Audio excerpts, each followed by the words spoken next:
Shalom saudara-saudara, selamat pagi, selamat hari Minggu. Kiranya Tuhan senantiasa memberikan kesehatan dan perlindungannya kepada kita. Pagi hari ini kita akan mendengarkan firman Tuhan. Namun sebelumnya kita akan berdoa, mempersiapkan hati dan pikiran kita menyambut firman Tuhan. Mari kita berdoa. Kami berterima kasih kepada Tuhan yang senantiasa menjaga dan melindungi, bahkan memberkati hidup kami. Bahkan di tengah-tengah pandemi COVID-19 ini, kami masih bisa merasakan kasih kemurahan Tuhan, sehingga kami masih bisa bernafas, menikmati hari-hari kami bersama Tuhan. Pagi hari ini kami ingin mendalami firman-Mu melalui kebenaran firman Tuhan hari ini. Cerahkanlah hati dan pikiran kami melalui firman Tuhan, sehingga Roh Kudus juga dapat memampukan kami untuk memahami dan melakukan firman Tuhan apa yang kami dengar hari ini. Berbicaralah Tuhan kepada kami, sebab kami siap untuk menerimanya. Dalam nama Yesus Kristus kami berdoa. Amin.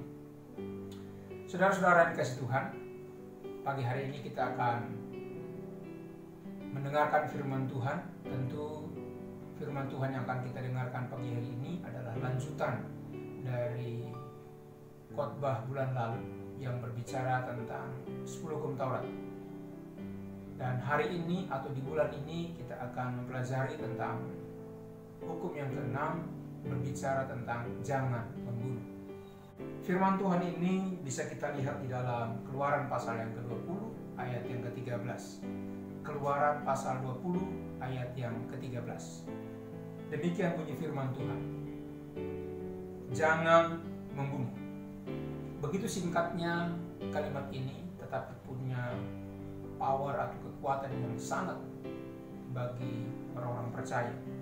Saudara-saudara punya kasih Tuhan, sebelum firman Tuhan saya sampaikan, saya berdoa kiranya saudara-saudara senantiasa dalam perlindungan Tuhan dan hari ini diberikan kesehatan untuk menikmati hari bersama Tuhan.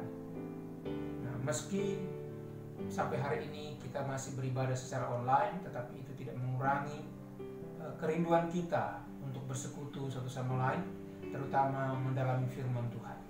Baik saudara-saudara, kita kembali bahwa larangan untuk tidak membunuh ini sebenarnya diajarkan oleh seluruh agama, ya, bahwa seluruh agama menyatakan bahwa membunuh adalah sebuah tindakan yang salah.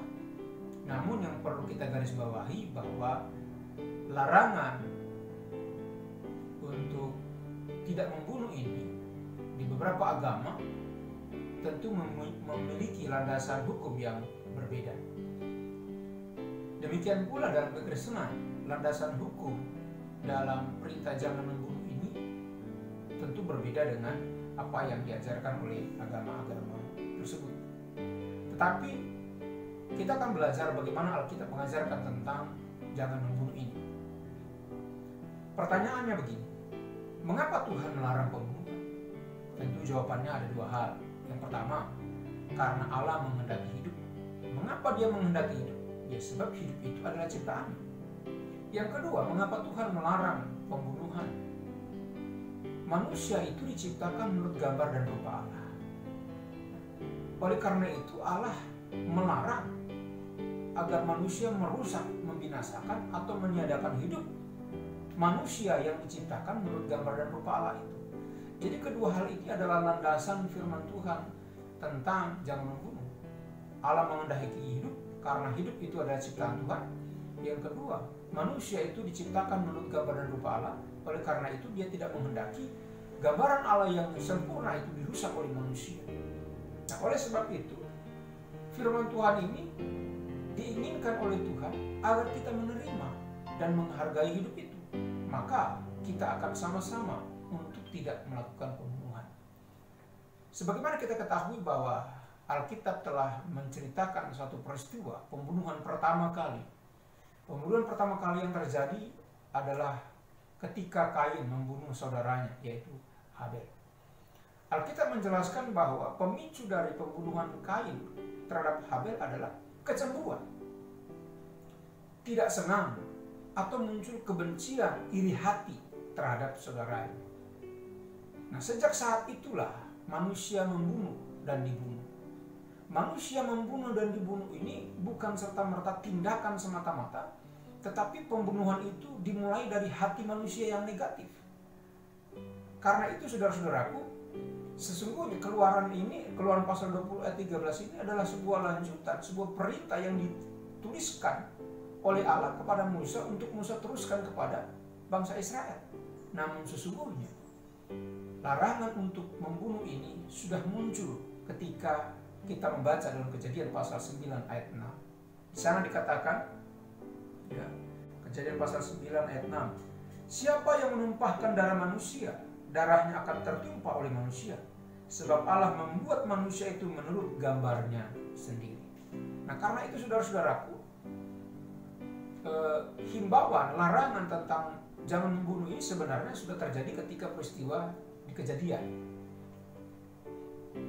Lalu bagaimana larangan jangan membunuh ini atau perintah jangan membunuh ini dalam hidup umat perjanjian baru seperti kita hari-hari ini? Tentu perintah jangan membunuh ini bukan saja berorientasi pada pembunuhan secara fisik atau lahiriah atau badan, tetapi perintah jangan membunuh ini juga berbicara tentang sikap hati yang negatif. Sebab sikap hati yang negatif itu sudah masuk pada kategori pembunuhan di mata Allah. Nanti kita bisa lihat dalam Matius pasal 5 ayat 21 sampai 26 yang akan kita bahas selanjutnya.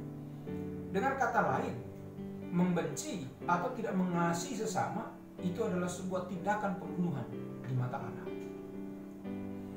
Kemarahan, dendam, sakit hati, perasaan-perasaan negatif lainnya itu adalah sebuah pemicu terjadinya pembunuhan secara fisik.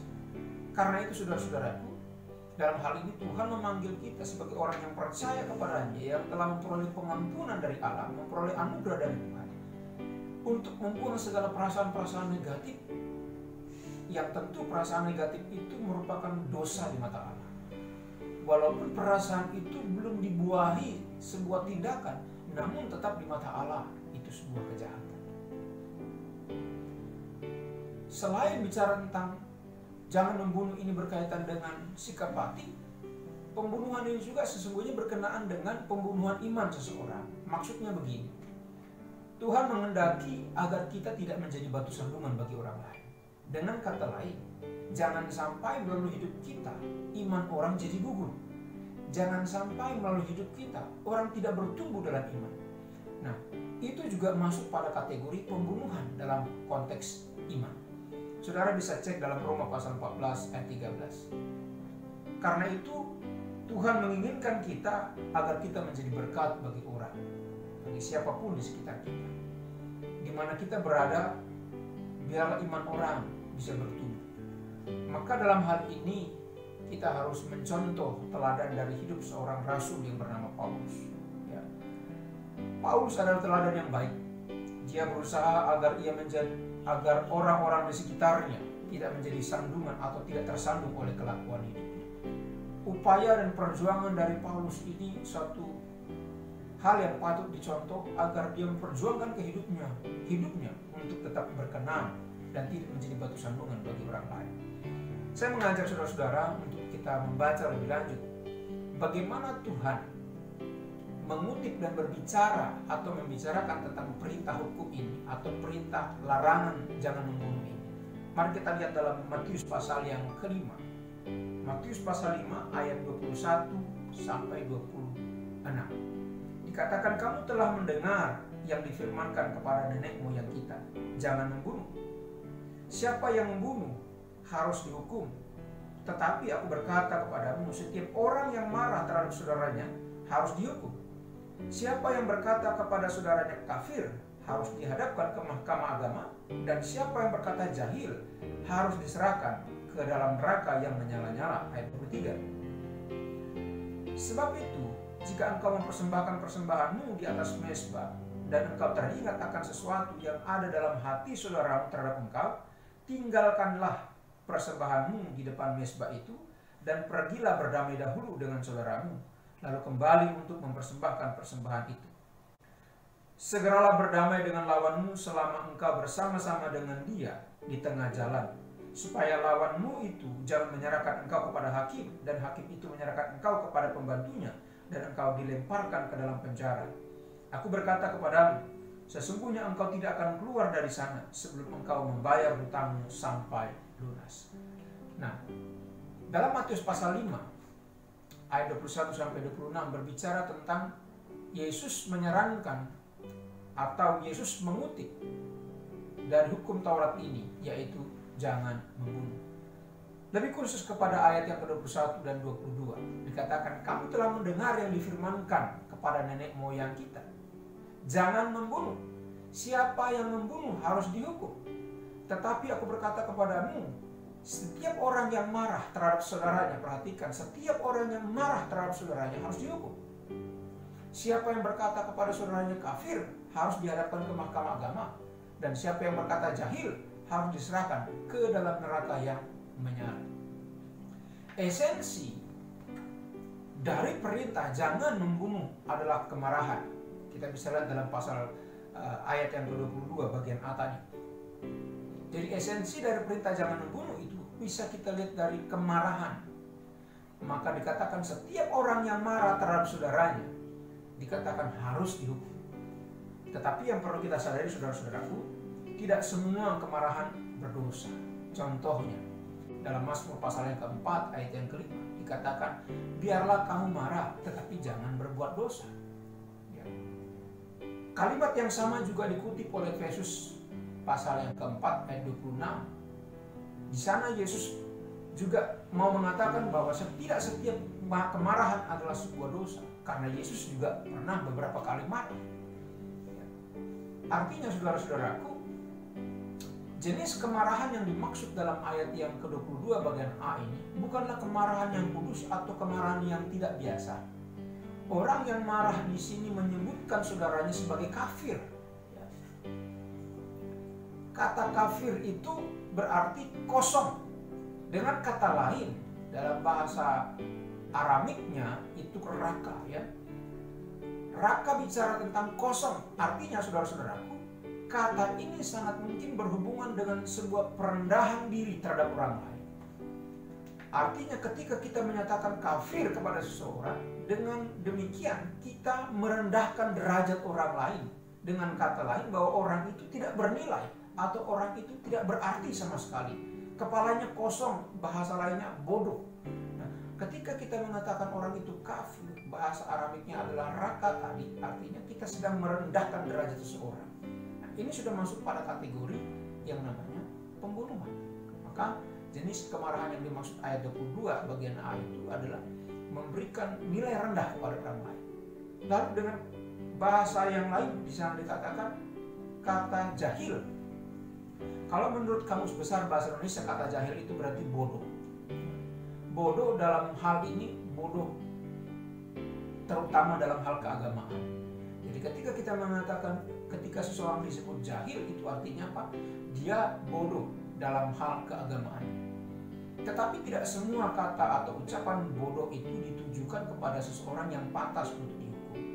Tuhan Yesus pernah mengutip kata bodoh itu untuk orang-orang Farisi. Bahkan para rasul juga beberapa kali menegur kebodohan jemaat. Nah, saudara-saudaraku, kata bodoh di sini tidak hanya memiliki muatan intelektual, tetapi kata bodoh ini terutama secara religius dan moral. Karena itu, ketika seseorang mengatakan kafir, itu artinya dia sedang merendahkan derajat orang lain, ya, memberikan label bahwa orang itu tidak berguna. Demikian pula dengan kata jahil, bahwa sesungguhnya orang tersebut bodoh dalam hal keagamaan. Tetapi sekali lagi, tidak semua ucapan bodoh itu ditujukan kepada orang yang pantas untuk dihukum. Karena Yesus beberapa kali memberikan label bodoh kepada orang Farisi. Bahkan para rasul beberapa kali menegur kebodohan jemaat. Karena itu, bodoh di sini bukan dalam hal intelektual, tidak saja memiliki muatan-muatan intelektual, tetapi juga bicara tentang religius dan moral seseorang. Ketika seseorang menghina orang lain, yang dipentingkan di sini bukanlah bicara tentang soal kata-kata, ya, tetapi penghinaan itu dilihat dari sikap hati seseorang. Ya. Ini tentang kemarahan yang merendahkan orang lain. Ini tentang kebencian terhadap orang lain. Ini tentang merendahkan dan membenci orang lain secara esensial, tidak berbeda dengan pembunuhan. Jadi, sikap hati dalam kemarahan, sikap hati dalam kata-kata menjadi penting. Jika kebencian atau kemarahan itu didasarkan kepada kebencian kepada seseorang, maka itu dia setara atau tidak berbeda dengan pembunuhan secara fisik. Orang yang membunuh dan orang yang menghina sesamanya berarti dia tidak menghargai orang lain sebagai gambaran Allah. Dan orang yang membenci sesamanya berarti dia seorang pembunuh. Dalam 1 Yohanes pasal 3 ayat yang ke-15. Orang yang membenci sesamanya berarti orang itu adalah pembunuh. Bukankah semua atau setiap tindakan kriminal pembunuhan yang disengaja itu berasal dari kemarahan? Bukankah juga semua tindakan kriminal pembunuhan itu disebabkan karena dari kebencian, dendam, penghinaan, perendahan terhadap orang lain? Maka sama seperti pembunuh, orang yang marah secara sembarangan, benci dan merendahkan sesamanya juga patut dihukum sesuai Matius pasal 5 ayat 22. Konsekuensi ini bukan hanya secara legal dibawa ke mahkamah agama, melainkan juga dia harus dihukum secara spiritual. Orang itu pantas dihukum dan dipenjarakan dalam neraka. Jadi orang yang membunuh, orang yang marah secara sembarangan, orang yang benci, orang yang merendahkan, menghina sesamanya, dia pantas dihukum. Bukan saja pantas dihukum secara legal, tetapi secara spiritual. Orang tersebut pantas masuk dalam kerajaan neraka. Dan orang yang tidak mau mengampuni sesamanya, berarti dia tidak menyadari betapa besar dosa-dosanya dan betapa dia memerlukan pengampunan dari Allah.